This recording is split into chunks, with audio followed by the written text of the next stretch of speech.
চলুন আজ দেখে নেওয়া যাক পদ্ম গাছে কীভাবে খাবার দিতে হয়। আপনার কাছে পদ্মের জন্য যে সারি অ্যাভেলেবেল আছে তা অল্প পরিমাণ নিয়ে এভাবে খবরের কাগজে মুড়ে নেবেন, বা যে কোনো কাগজ হলেও হবে। কাগজে মুড়ে নিয়ে জাস্ট এইভাবে গামলার ঠিক মিডল পোর্শানে এক আঙুল ডিপ করে এটাকে পুঁতে দেবেন। তারপরে আর কিছু করার দরকার নেই। আবার এই খাবারটা 15 দিন পর রিপিট করবেন। আর এই দেখুন, গতকাল আখিলা হাফ ব্লুম করেছিল, অন্য একটা কালার ছিল তখন। আর আজ যখন ফুল ব্লুম করে পুরো কালারটা চেঞ্জ হয়ে গেছে না, একদম হোয়াইট, আর গতকালেরটা অনেকটা রেড কালার লাগছিল। আর দেখুন পুরোটা তো ফুটতে পারেনি, বৃষ্টির জন্য এমন অবস্থা হয়েছে, পদ্ম ফুলগুলো নিজে থেকে ফুটতেই পারছে না। এদিকে শ্বেতা যত সম্ভব কাল ফুটবে, শ্বেতা আমার বাগানে প্রথম শ্বেতা, এদিকে ইয়েলো পিওনিও কাল ফুটবে।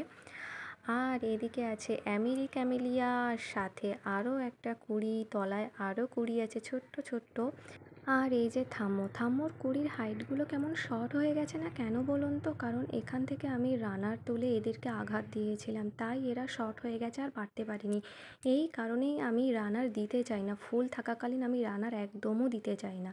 আর এদিকে সেই লাভ বার্ড, যেটা আমি 2 সপ্তাহ আগে ভিডিও দিয়েছিলাম টিউবারের, মনে আছে? কত সুন্দর গ্রোথ না, আর আখিলার ছোট্ট সেই রানারের গাছ। আর একটা ইম্পর্টেন্ট কথা, টিউবারের যখন এরকম রুটস বেরোবে তবেই কিন্তু গামলাতে প্রতিস্থাপন করবেন।